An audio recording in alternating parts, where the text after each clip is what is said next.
제가 이런 말씀을 드렸습니다. 하나님을 믿는다는 것, 그리고 하나님을 안다는 말, 그리고 하나님을 사랑한다는 말은 다 같은 말이다 라고 말씀을 드렸죠.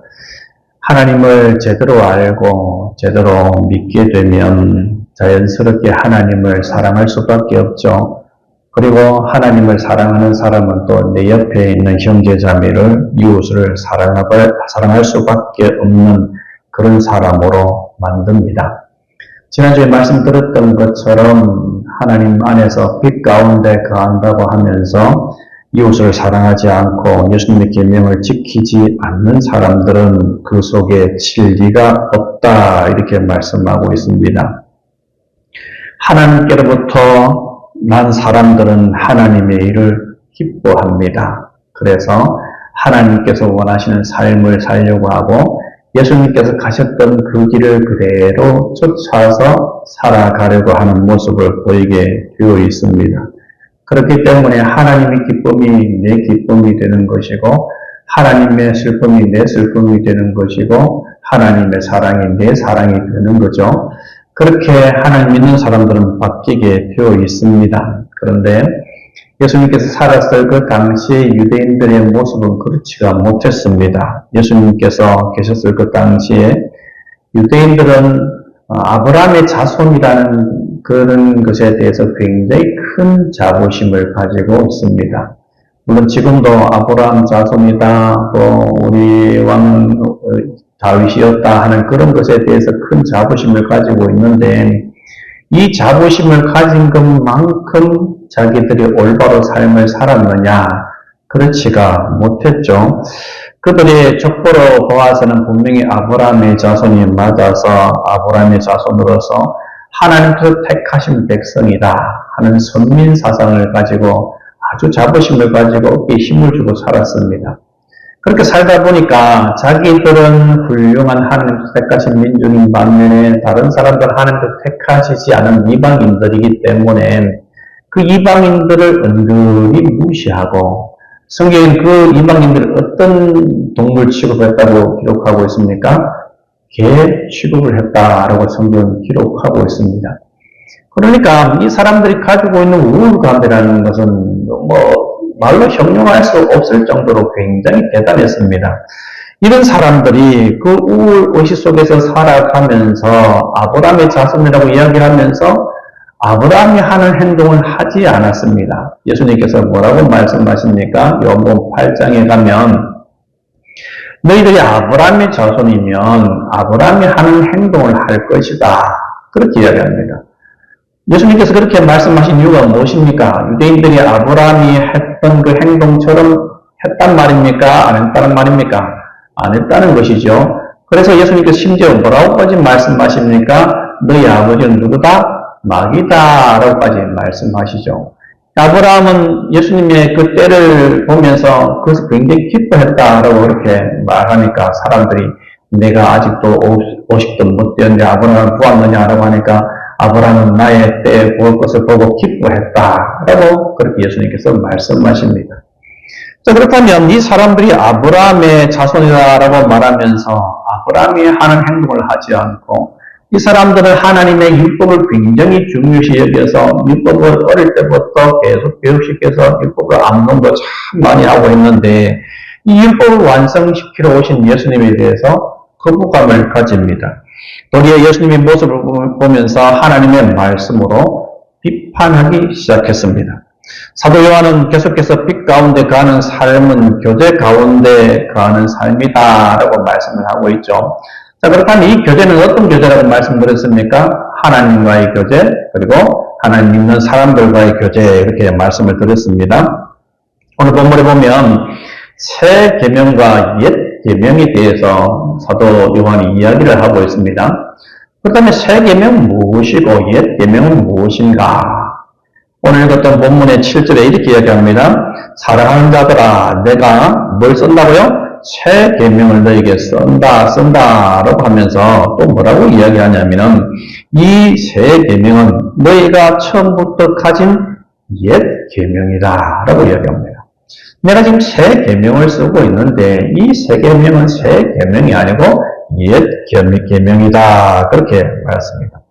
예수님께서 하신 새 계명은 뭐라고 제가 말씀드렸습니까? 요한복음 13장 34절 말씀에 이렇게 기록되어 있습니다. 우리 한번 볼까요? 새 계명을 너희에게 주노니 서로 사랑하라. 내가 너희를 사랑한 것 같이 너희도 서로 사랑하라. 아멘. 예수님께서 제자들에게 하시는 말씀이 내가 너희들한테 새 계명을 준다 하시면서 뭐라고 말씀하십니까? 뭐 해라? 서로 사랑해라. 이것이 바로 새 계명이다. 내가 너희를 사랑한 것처럼 너희도 서로 용납하고 사랑해라. 이렇게 말씀하고 있습니다. 예수님께서 새 계명이라고 말씀하시고 오늘 본문에서 사도 요한이 새 계명이라고 이렇게 이야기하지만 사실은 이것은 원래부터 있었던 계명입니다. 예수님께서 이미 이 말씀을 다 하셨죠. 그래서 구약을 살펴보면 구약의 내용들이 다른 데 있는 것이 아니라 하나님께서 뭘 원하시는가 그것을 핵심을 이야기하는 부분이 뭡니까? 바로 사랑이라는 겁니다. 구약에 보면 여러 가지 법들이 있죠. 예를 들자면 도덕법, 시민법, 의식법, 제사법 이런 것들이 있는데 이런 법들이 여러 가지 있지만 이 모든 법들의 핵심이 뭐라는 겁니까? 바로 사랑이라는 겁니다. 예수님께서 한 율법사의 질문을 받습니다. 율법사가 와서 하는 이야기가 어떻게 하면 영생을 얻을 수 있습니까? 라고 물었습니다. 그러니까 예수님께서 하시는 말씀이 너는 성경에서 어떻게 있느냐? 율법에 무엇이라 기록되어 있느냐? 라고 물으니까 이 율법교사가 이런 말합니다. 누가복음 10장 27절에 대답하여 이르되 네 마음을 다하며 목숨을 다하며 힘을 다하며 뜻을 다하여 주 너희 하나님 뭐하고 사랑하고 또한 네 이웃을 네 자신같이 뭐하라 사랑하라 그렇게 이야기했습니다. 지금 이 율법사는 예수님을 시험하기 위해서 왔지만은 이 율법사는 성경의 핵심을 너무나도 잘 알고 있는 겁니다. 다른 성경에서는 한 서기관이 이런 이야기를 했을 때 예수님께서 내가 하나님 나라에 멀지 않다 이런 말씀을 하시죠. 굉장히 중요한 핵심을 이야기한 겁니다. 그러니까 구약에 나타난 모든 말씀들은 뭘 이야기하는 겁니까? 바로 사랑을 이야기하는 것이다. 그렇게 말을 할 수 있습니다. 레위기에도 이런 말씀인데 레위기 말씀 한번 읽어보겠습니다. 레위기 19장 18절 말씀 원수를 갚지 말며 동포를 원망하지 말며 네 이웃을 사랑하기를 난 여호와이니라. 아멘. 그렇다면 구약에서 계속해서 이야기하고 있는 핵심은 명확합니다. 그것은 무엇입니까? 바로 사랑하라라는 것이죠. 그러면 사랑은 사랑인데 어떻게 사랑하라고 말씀하고 있습니까? 하나님을 사랑하고 그리고 이웃을 사랑하라 그렇게 말씀하고 있습니다. 그러니까 이렇게 옛 계명이 이미 사랑에 대해서 이야기하고 있는데 분명히 사도 요한도 옛 계명, 새 계명이 옛 계명과 같다라고 이야기하면서 왜 다시 새 계명을 쓴다라고 하면서 8절에서 이야기할까요? 예수님께서는 분명히 알고 계시죠. 그 구약에 하는 그 모든 말씀들이 옛 계명이다. 이웃을 사랑하고 하나님을 사랑하라 하는 것임을 알고 계셨습니다. 그런데 예수님께서 왜 새 계명을 너희에게 말한다 하고 준다라고 말씀하시고 이 사도 요한은 새 계명을 내가 쓴다라고 이렇게 말했을까요? 이유가 있겠죠, 그죠? 그것은 바로 이스라엘 백성들이 하나님의 말씀에 대해서 제대로 이해하지 못하여서 그것을 다시 한 번 더 상기시킬 필요가 있기 때문에 새 계명을 쓴다라고 말씀하신 겁니다. 여러분 세상에 해 아래 새 것이 있습니까? 없습니까? 없습니다. 그죠? 분명히 전도서에서 그렇게 이야기하고 있죠. 해 아래 새 것이 없다. 지금 있는 것도 이전에 다 있었던 것이다. 그렇게 말씀하고 있습니다. 그런데 여기서 예수님께서 새 계명을 쓴다라고 말하는 것은 새롭다라는 것은 과거에 이들이 제대로 깨닫지 못하고 이해하지 못한 걸 새롭게 깨닫게 만들기 위해서 그렇게 하신 겁니다. 시편에 보면은 새 노래로 하나님을 찬양하래요. 그러면 새 노래를 찬양한다 이러면 굉장히 어렵습니다. 할 때마다 그걸 새롭게 만들어야 됩니까? 아니죠, 그죠? 그 새 노래는 어떤 것입니까? 내가 새롭게 되어서 하나님을 새롭게 바라보고 영적으로 깨어서 찬양하는 그것이 바로 새로운 찬양이 되는 겁니다. 이 사람들이 제대로 하나님의 말씀에 대해서 깨닫지 못하니까 하나님께서, 예수님께서 이들에게 새 계명을 준다. 너희들 진짜 중요한 게 뭔 줄 알아? 그것은 바로 서로 사랑하는 거야. 라고 말하고 있는 겁니다. 역시 사도 요한도 마찬가지로 그렇게 말씀하고 있는 것이죠. 그런데 문제는 무엇입니까? 사람들이 그러한 것에 대해서 알고 있음에도 불구하고 제대로 하나님께 나아가지 못하고 그렇게 사랑하지 못한다는 것입니다. 예수님 믿는 사람들을 결박시킬 권한을 받았던 우리 바울을 한번 보십시오. 바울은 신약에 많은 서신서를 적었던 대단한 사람 아닙니까? 이 사람에 대해서 사도행전 9장 1절에는 사울을 어떻게 표현하고 있냐면 여전히 위협과 살기가 등등하여 이렇게 표현하고 있습니다. 위협과 살기가 등등했다. 여러분 어떤 느낌이 듭니까? 한번 눈빛을 상상을 한번 해보십시오. 위협과 살기가 등등하면 어떤 눈빛일 것 같습니까? 눈빛이 다르겠죠, 그죠? 딱 보기만 해도 눈빛을 바로 보기 싫은 그런 느낌이 들 겁니다. 얼마 전에 제가 이전에 다녔던 교회에 한 권사님을 만났습니다. 은퇴 권사님이신데 그분이 성격이 조금 옛날에 이전에는 좀 이렇게 눈빛이 되게 날카로웠습니다. 근데 이 풍파를 많이 겪어서 그런지 인상이 너무 많이 바뀌었더라고요. 엄청 부드럽게 보입니다. 눈도 부드럽고 얼굴 모양도 굉장히 부드럽게 바뀌었습니다. 원래 저분이 저런 모습이었나 싶을 정도로 확 바뀌었습니다. 이렇게 좋게 바뀌면 괜찮은데 이 사도 바울의 모습 어땠어요? 위협과 살기가 등등했다. 그렇게 이야기하고 있습니다. 이 사람이 왜 위협과 살기가 등등했느냐? 이유가 있겠죠, 그죠? 하나님의 말씀, 율법에 비추어 보았을 때 예수님을 믿고 따르는 사람들은 이달입니다. 그 사람들은 하나님의 말씀을 무시합니다. 그렇기 때문에 자기가 알고 있는 하나님의 말씀을 바탕으로 하나님께서 원하시는 삶이 무엇인가? 그것은 바로 저 이단자를 처단하는 것이다 하는 생각을 가지고 있었습니다. 누구를 향한 열심입니까? 자기 자신을 향한 열심이 아닙니다. 누구를 향한 열심이요? 하나님을 향한 열심입니다. 그러니까 이 사람이 가지고 있는 열심은 하나님을 향한 열심인데 그 열심이 정말로 대단했던 사람. 그래서 어떻게 합니까? 사도행전 9장 1절에 보면 살기가 등등했다라고 기록하고 있는데 그 살기가 등등한 이 바울이라는 이 청년이 어떻게 하냐면 대제사장에게 가서 각 다메섹에 있는 회당장한테 보낸 공문을 달라고 이야기합니다. 그러니까 뭐 하는 공문이에요? 예수 믿는 사람들 잡아 결박할 수 있는 그런 권위를 달라 이 말입니다. 그러니까 이 대제사장이 이 바울한테 요청한 게 아닙니다. 자기가 스스로 가서 나한테 그런 권한을 줘 해가지고 사람들 대동해서 가는 겁니다. 그 정도 열심이면 정말로 대단한 열심이죠.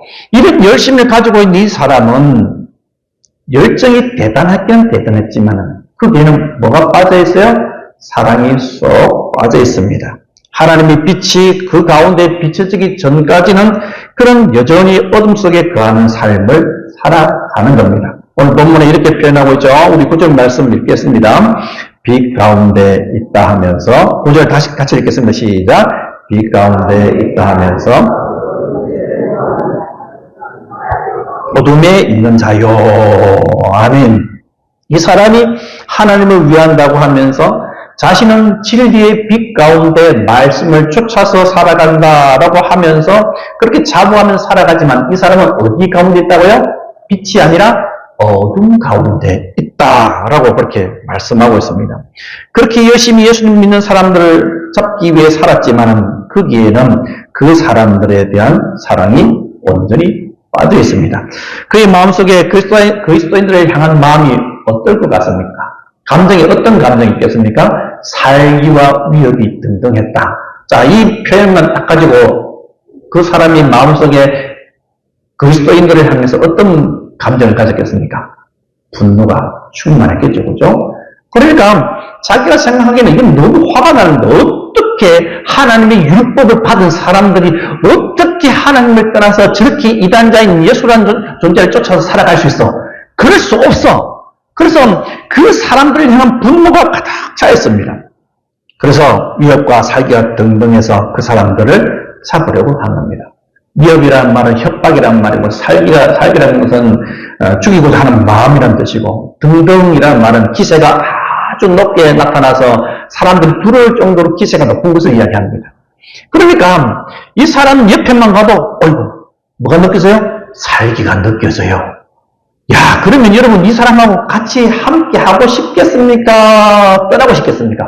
당연히 함께 하기 싫죠. 이 사람이 하는 말이 아무리 율법으로 옳은 말을 할지라도 저 사람 곁에 있으면 내가 기가 누고 내가 죽을 것 같은 그런 느낌만 드는 겁니다. 그렇게 분노가 가득했던 사람이 바로 바울이라는 청년이었습니다.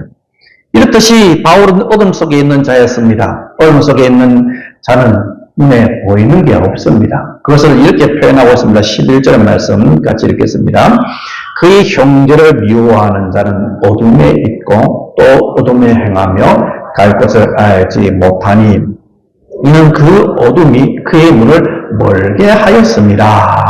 아멘. 그가 눈이 어떻게 됐어요? 눈이 멀었다라고 이렇게 말씀하고 있습니다. 자, 다메섹으로 지금 대제사장들이 주는 고난을 가지고 그런 위임장을 가지고 예수님 믿는 사람들을 잡기 위해서 갑니다. 혼자 가는 게 아니에요. 그죠? 뒤에 대제사장들이 붙여준 무리들이 있습니다. 그러니까 굉장히 큰 힘이겠죠. 여러분 한번 생각해 보세요. 내가 어디를 가든지 내 뒤에 막 20명 정도 따라가야 여러분 어깨에 힘 안 들어가겠습니까? 힘 들어갑니다. 그죠? 힘 딱 들어가 옆에 20명이 같이 딱 걸어가면은 사람 다 쳐다봅니다. 그러면서 다 힘주면서 아, 나는 이런 사람이야. 그런 생각이 들겠죠. 그런 살기가 등등한 이 사람 앞에 누가 나타났습니까? 예수님께서 나타나셨습니다. 어떻게요? 강렬한 빛을 쫙 나타났습니다. 그랬을 때 이 사람이 어떻게 됐습니까? 그 앞에 납작 엎드리면서 주여 누구십니까? 이 주란 말은 예수님을 주로 고백했다는 말이 아니고 자기보다 더 위대하고 자기보다 더 큰 존재한테 그냥 갖다 붙이는 겁니다. 자기보다 더 위대한 존재라고 생각하고 주여 누구십니까? 라고 이야기하니까 예수님께서 뭐라고 말씀하세요? 내가 박해하는 예수다. 그러면서 이때 이 사도 바울의 눈이 멀어버립니다. 그래서 어떻게 해요? 자기 혼자서 못 가니까 다메섹으로 할 때 다른 사람의 손에 끌려가게 됩니다. 그래서 눈이 완전히 못 보게 되어서 나중에 아나니아가 와서 내가 길에서 만난 주께서 너를 그 이방인의 그릇으로 쓰기로 한다면서 그 사람한테 기도하니까 눈에서 비늘 같은 것이 벗어졌다 그렇게 말했습니다. 자, 이것이 뭐냐면 영적인 의미가 있죠. 이제는 네가 새롭게 볼 수 있는 눈이 생겼다 그 말입니다. 이전에는 어둠 속에 살아서 네가 무엇이 진리이고 무엇이 거짓인지 구분을 하지 못하는 그런 존재였지만은 이제는 너는 영적인 새 빛을 보았고 새롭게 탄생한 사람이 되었다. 그 뜻입니다. 여러분 그러니까 이 사람이 이제는 완전히 바뀐 겁니다. 영적으로 물이 뜨였습니다. 과거에는 이해하지 못하는 사람들이 있었습니다. 도대체 예수라는 존재를 왜 믿고 따르는 거야? 저 사람은 이단자야. 하나님의 말씀을 어기는 존재야. 안식일을 지키지 않아. 그래서 예수님을 정말로 싫어했는데 왜 기독교인들이 사람들한테 그렇게 위협을 받으면서도 불구하고 그 믿음 포기하지 않는지 기독교인을 이해할 수 있는 사람이 되어버렸습니다.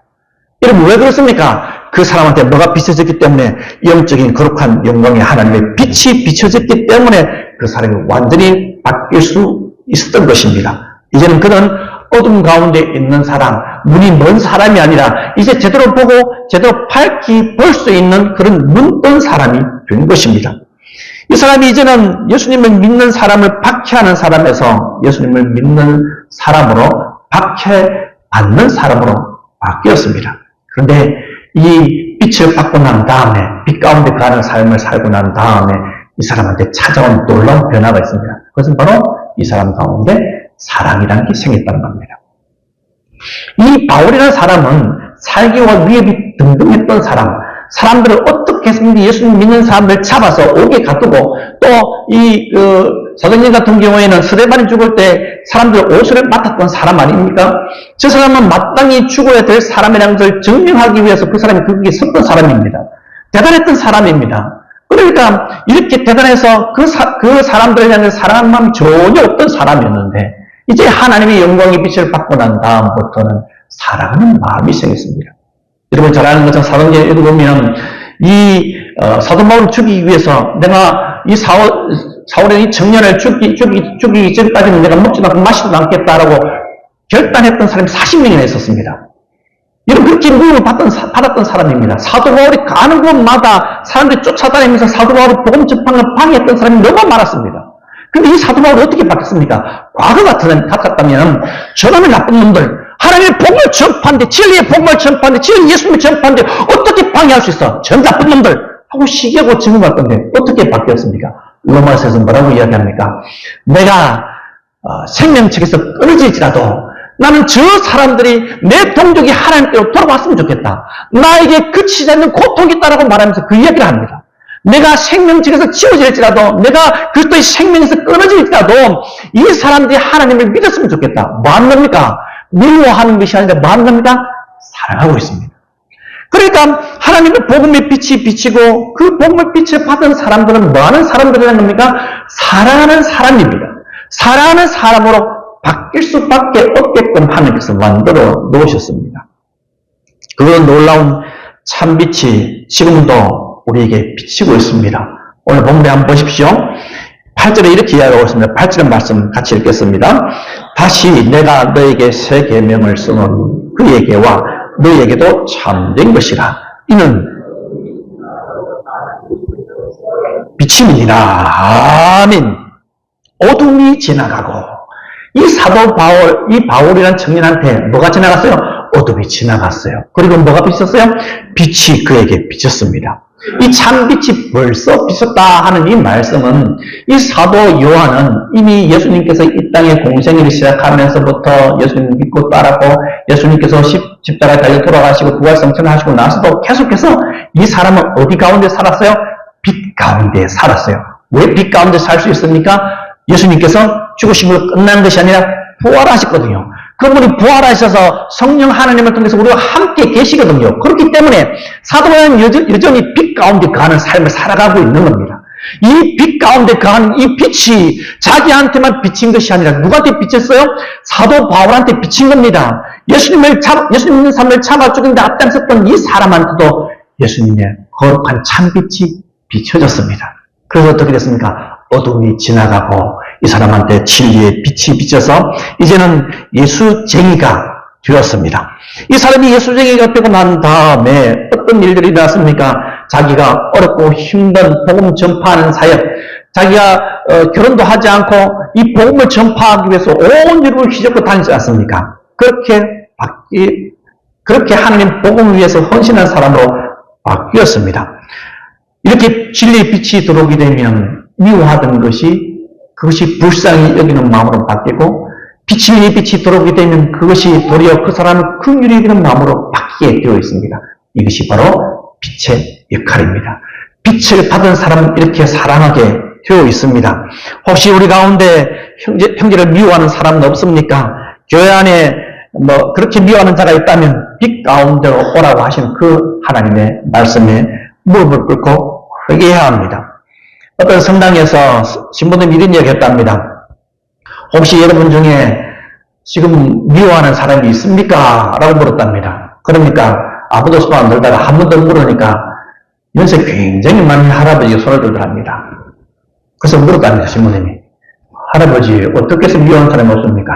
내가 90이 넘다 보니까 옛날에는 미워하는 사람이 다 있었는데 지금 그 사람이 다 죽어버렸어. 그래서 이제 미워하는 사람이 없어. 이렇게 이야기하더랍니다. 여러분, 미워한 사람이 사라졌다고 해서 그 미워하는 마음이 사라진 것은 아닙니다. 여러분, 그런 사람들 있죠? 나는 어릴 때 부모님으로부터 제대로 사랑받지 못해서 알던 마음속에 부모님을 향한 원망과 그런 미워하는 마음이 있다는 사람이 분명히 있습니다. 여러분, 이런 미워하는 마음을 가지고 있으면 제대로 빛 가운데 가는 삶을 살지 않는 겁니다. 그 사람은 어디에 있는 겁니까? 어둠 가운데 있는 겁니다. 사도 바울이 아무리 열심히 하나님을 위해서 열심히 일을 한다고 했지만은 그 사람 가운데 하나님의 영광이 진리의 빛이 비치기 전까지는 그 사람 여전히 어둠 가운데 있었던 것처럼 내 마음속에 미워하는 마음이 계속해서 있다면 그 사람은 제대로 하나님을 사랑하는 사람이 아니고 제대로 하나님의 빛 가운데 가는 삶을 살아가고 있지 않다는 겁니다. 그러면 어떻게 해야겠습니까? 하나님께서 진리의 빛을 비춰주셨다면, 내가 진리의 빛 가운데 가는 삶을 살아가는 사람이라면, 내 마음 속에 미워하는 마음이 있으면 그 미워하는 마음 때문에 하나님 앞에서 무릎을 꿇고 회개해야 합니다. 그렇게 될 때 우리는 제대로 하나님 안에서 빛 가운데 거하는 삶을 살아갈 수 있는 겁니다. 우리가 마음속에 다른 사람을 향해 미워하는 마음을 가지고 있을 때에도 하나님께서 은혜를 주시는 경우도 있습니다. 만약에 하나님께서 그런 삶 가운데 살아가는데도 불구하고 하나님께서 그런 은혜를 전해주시지 않는다, 어떻게 되겠습니까? 영혼이 피폐해질 수밖에 없죠. 그런데 왜 하나님께서 종종 그런 은혜를 주십니까? 왜냐하면 그렇게라도 은혜를 받지 않으면 우리가 살아갈 수 없기 때문에 하나님께서 그런 은혜를 종종 베풀어 주시는 겁니다. 하지만 하나님께서 그렇게 종종 은혜를 베풀어 주신다고 해서 내가 가지고 있는 마음속에 있는 미워하는 그 마음이 하나님께서 정당하게 생각하신다는 것은 아니라고 것을 기억하시기 바랍니다. 그럼 어떻게 해야겠습니까? 이것을 놓고 기도해야 합니다. 내 마음속에 그런 미워한 마음이 있을 때 하나님께서는 원수까지도 사랑하라고 말씀하시던데 제 마음속에 저 사람이 미워하는 마음이 있네요. 하나님, 저를 용서해 주세요. 하고 기도하시기 바랍니다. 그러면 어떻게 되겠습니까? 우리가 우리 죄를 자백하면 어떻게 해주신다고 했습니까? 그 아들 예수 그리스도의 피가 우리를 깨끗하게 만들어 주신다고 분명히 약속하셨습니다. 그렇기 때문에 우리는 그런 것을 놓고 기도할 필요가 있습니다. 자, 그렇다면 우리 이렇게 교회 안에서 열심히 형제들을 사랑하고 자매들을 사랑해야 됩니다. 그러면 교회 안에서만 열심히 사랑하면 되느냐? 여러분, 교회 안에서도 열심히 사랑하는 것 정말 잘하는 겁니다. 하지만 교회 안에서도 열심히 사랑해야 되지만은 하나님께서 사랑하라고 말씀하신 이웃에는 옆에 있는 형제 자매들만 말하고 있지 않습니다. 하나님을 알지 못하는 사람들도 사랑해야 합니다. 나중에 또 나오겠지만 하나님은 뭐라고 이야기합니까? 사랑이시다 라고 말씀하고 있죠. 하나님이 사랑이시다라는 말은 무슨 말입니까? 우리도 역시 하나님처럼 사랑해야 된다 그 말입니다. 제가 지난주에 말씀드렸죠. 우리한테는 뭐 할 권리가 없다고요? 미워할 권리가 없습니다. 뭐 할 의무밖에 없습니까? 사랑할 의무밖에 없는 존재가 바로 우리입니다. 그렇기 때문에 우리는 사랑해야 됩니다. 누구까지요? 하나님을 알지 못하는 사람까지, 내 이웃에 하나님을 알지 못하는 사람까지, 심지어 그 사람이 아주 악독하고 부족할지라도, 다른 종교를 섬기는 사람일지라도, 이단일지라도 우리는 그 사람들을 뭐 해야 돼요? 사랑해야 합니다.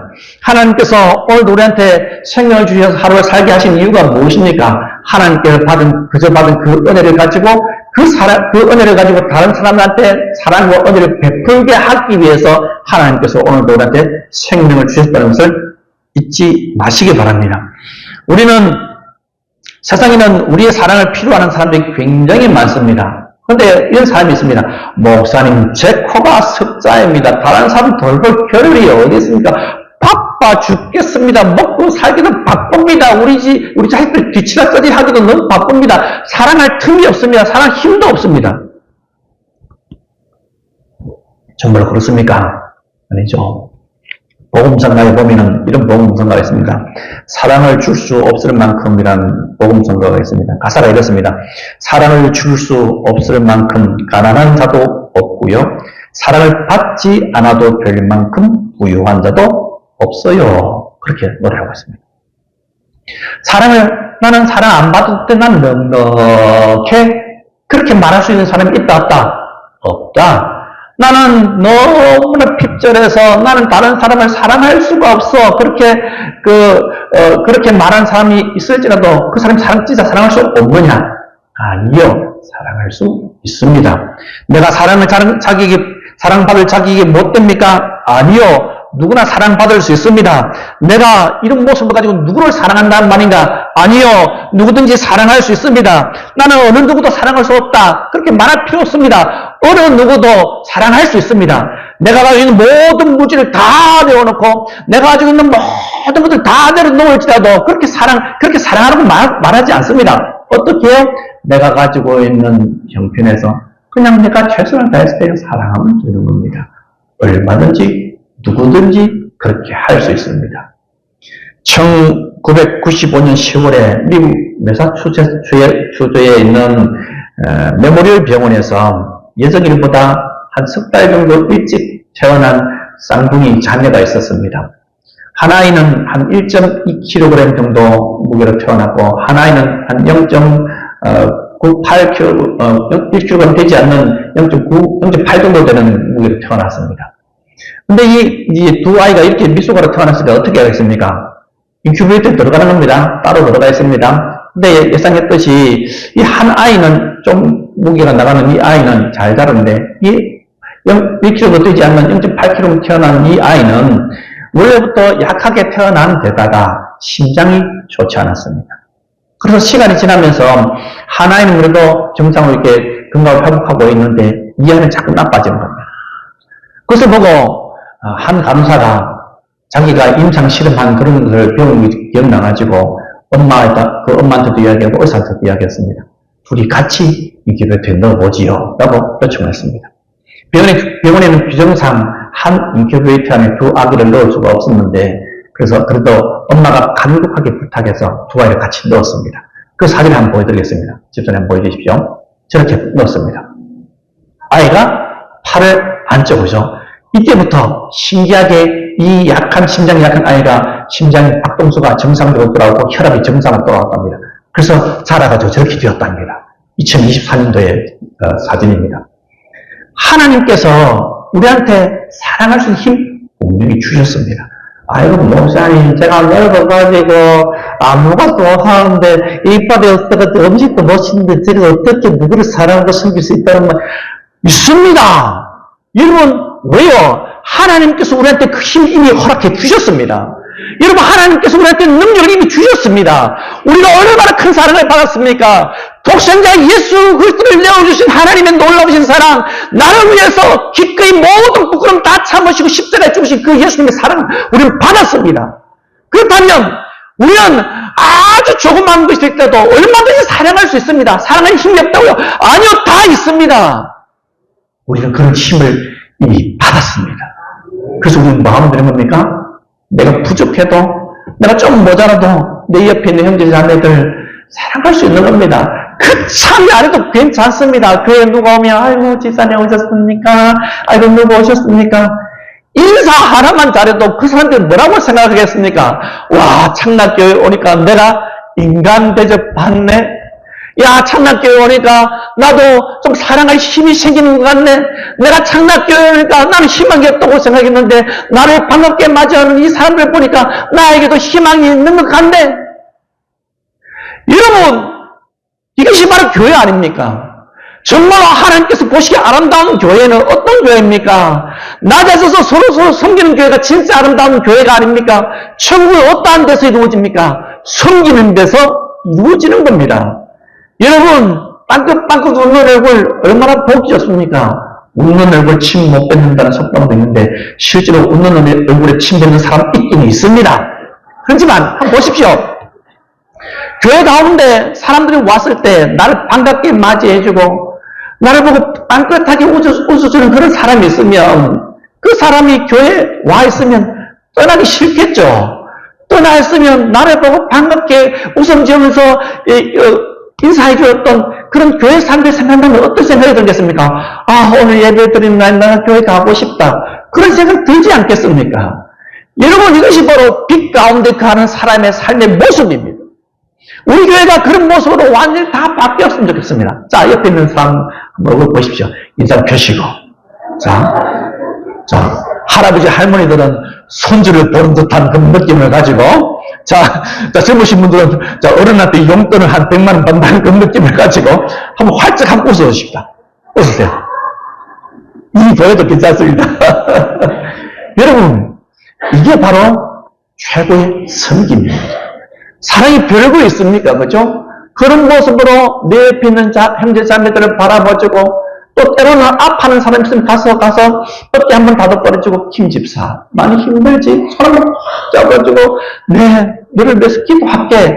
이 한마디가 바로, 여러분, 바로 사랑을 나타내는 겁니다. 그게 있으면 교회가 하나님 은혜 가운데 함께 지지하는 아름다운 공동체가 될 수 있는 겁니다. 사람들이 소외되었다는 생각을 받지 않고 교회 와서 나도 이 교회 사람의 한 식구다라는 느낌을 받는다면 그것만큼 행복한 것이 어디에 있습니까? 지금 탈가족화되는 이 시대 속에서 서로 사랑하지 못하고 사랑받지 못하는 이 세상 속에서 교회만 가면 나는 사랑받는다. 교회만 가면 나는 인정받는다. 세상 사람들은 나를 인정하지 못하는데 교회만 가면 나는 인정받는다. 사랑받는다. 하는 그런 생각을 한다면 얼마든지 사람들의 기쁨 가운데 교회에 나올 수 있을 것입니다. 우리 교회가 그런 빛 가운데 사랑으로 섬겨서 함께 지어져야 공동체가 되어서 하나님께서 더 많은 사람들을 보내주시고 싶어하는 그런 교회가 되기를 간절히 소원합니다. 아멘.